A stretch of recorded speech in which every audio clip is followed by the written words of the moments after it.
El tema que vamos a ver hoy es la amalgama dental.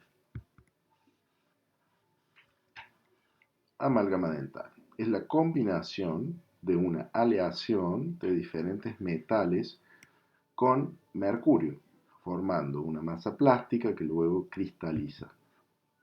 Se combinan soluciones sólidas, compuestos intermetálicos y ligas eutécticas tal cual hemos visto en la clase de aleaciones.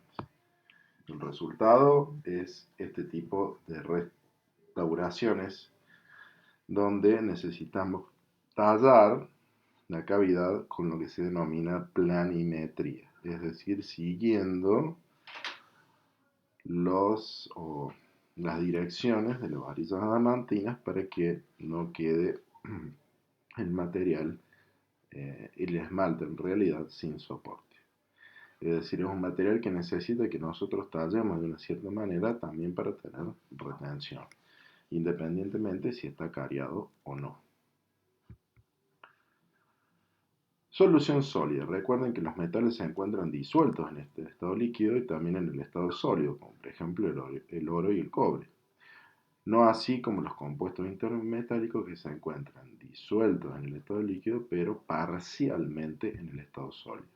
Y las ligas eutécticas que se encuentran separadas.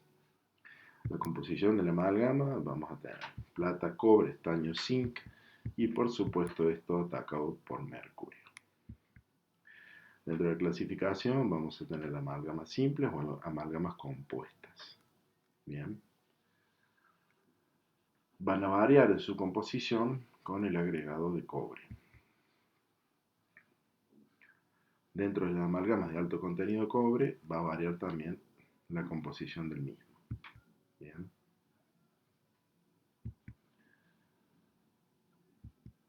En algunos casos llega hasta el 29%. ¿Cómo es el método de obtención? Se colocan en un lingote, se colocan en un crisol y el calor va a hacer que nosotros podamos fundirlo. Bien. Para ahora sí la obtención del lingote. Bien. Luego que obtuvimos el lingote, se le hace un rovenido o una homogeneización, es decir, esto es calentar el lingote a cierta temperatura para poder destrabar las tensiones generadas, bien, dentro del mismo. Luego vamos a poder obtener de ese lingote dos tipos de amalgama o más bien de polvo de amalgama. Si lo pasamos por un torno vamos a tener una viruta y después se hace con un molino de bolas las limaduras de amalgama. Bien. A estas hay que envejecerlas, es decir, calentarlas a 100 grados durante una hora para eliminar las tensiones, ¿sí? Y también tenemos que, dentro de este tipo de fabricación, tenemos estos dos métodos principales, ¿sí? Las aleaciones con limaduras o partículas irregulares y las aleaciones de partículas esféricas. Bien. Las de fase dispersa son la combinación de las dos anteriores.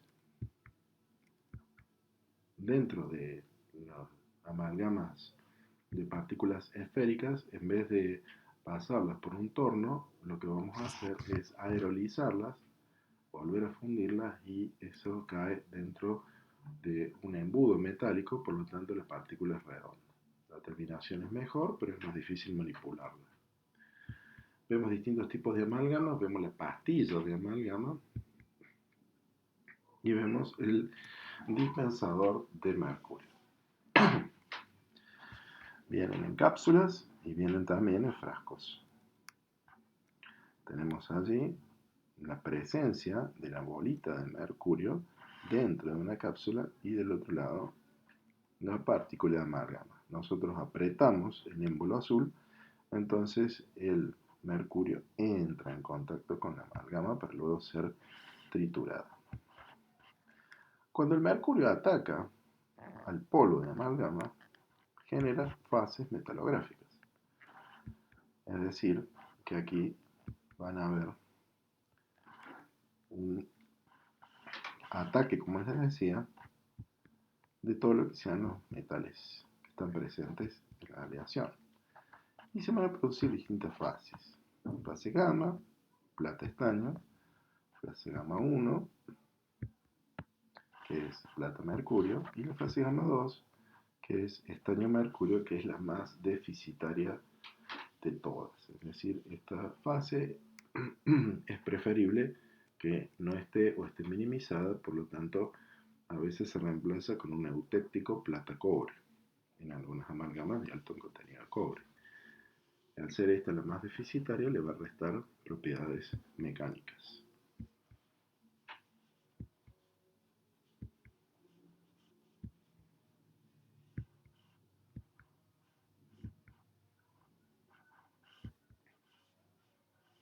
Esta fase, que es reemplazada, se denomina fase epsilon y está formada por cobre y estaño. ¿Qué le aporta cada material? La plata contribuye a reaccionar mejor con el mercurio, mayor expansión y resistencia a la pigmentación. El cobre aumenta la resistencia a la compresión y disminuye el creep, propiedad que veremos próximamente. El estaño controla la reacción entre la plata y el mercurio, que la retarda, reduce la expansión y aumenta el flow y el creep. Y el zinc no influye en el fraguado, es oxidante, evita la contaminación y ayuda a la fabricación industrial. Presentaciones comerciales de la amalgama se componen de un polvo y un líquido. El polvo generalmente puede venir en frasco de granel o en pastillas, ¿bien? Y el líquido es mercurio. Cuando viene en cápsulas, viene el mercurio en sachet, con la proporción correcta, digamos así. Tenemos dos métodos de preparación, uno manual con un mortero y un pilón, donde nosotros, luego de hacer la dosificación tanto del polvo de amalgama y del mercurio, lo pesamos y luego hacemos una trituración manual. Y también tenemos amalgamadores, por los cuales vamos a necesitar las cápsulas. Este es un amalgamador donde tiene un timer, donde nosotros ponemos el tiempo de amalgamación de acuerdo a las dosis de amalgama que necesitemos para rellenar la cavidad. Puede ser simple, compuesta o compleja, una, dos o tres medidas, o una, dos o tres pastillas y tres sachets de mercurio y lo ponemos dentro de la cápsula y luego lo amalgamamos. Bien, distintos tipos de amalgamadores con un timer, en el caso electrónico, en el caso mecánico. Tenemos las cápsulas, el sachet de mercurio, la pastilla de amalgama.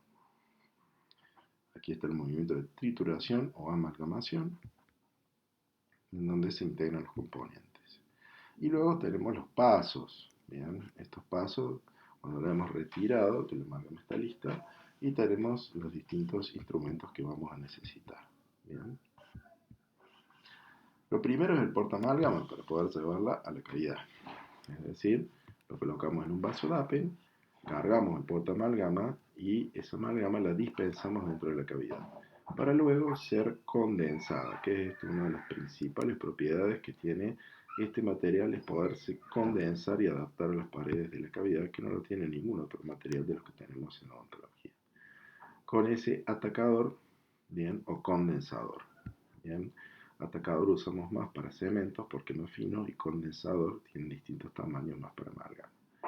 Luego que hemos llenado la cavidad vamos a tener que darle forma de acuerdo a la anatomía de la pieza que estemos restaurando y lo que vamos a hacer es tallarla con un tallador que es un tallador de Westcott.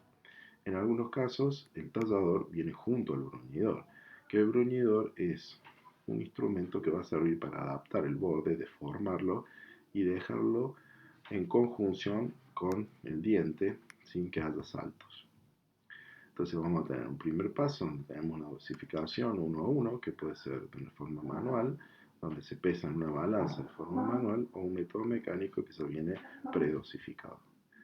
En el segundo paso, la amalgamación o la texturación, este es el proceso por el cual se rompe la capa de óxido que recubre las partículas de polvo que había sido envejecidas en el proceso industrial y permite que el mercurio se combine con ellas. Tenemos también un método manual con un mortero de vidrio esmerilado que se tritura a mano, o tenemos un método mecánico con el amalgamador. Bien, tenemos el tercer paso donde vamos a condensar amalgama dentro de la cavidad y las finalidades de relleno de espacios y aflorar el exceso de mercurio en el caso de que lo hayamos hecho manual y donde queda mercurio residual. Esto es altamente peligroso, pero bueno, son situaciones que se utilizaron en su momento hace más de 100 años atrás. Entonces, bueno, el hecho de condensarlo hacía surgir el mercurio residual en la superficie, además de adaptarlo. El límite vertical de la condensación es que el paciente asiente con la cabeza, es decir, como sé si estoy condensando bien, tenemos que apretar hasta que el paciente ejerza una resistencia y vencerla. Ese es el límite vertical. Luego sabemos que el cuarto paso es el tallado. El tallado, como dijimos recién, hay que respetar la anatomía de hacerle las fosas, surcos, puntos que tenga, ¿no es cierto?, nuestra pieza que estamos restaurando con el tallador de hueco. Y por último, bruñirlo. Bien. Luego que lo hemos bruñido, pasadas las 24 horas y los 7 días, hay cambios dimensionales, cambios volumétricos.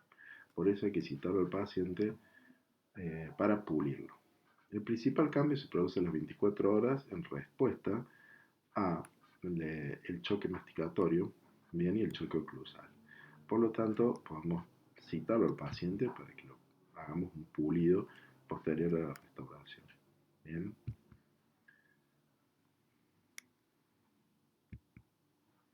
El creep y el flow.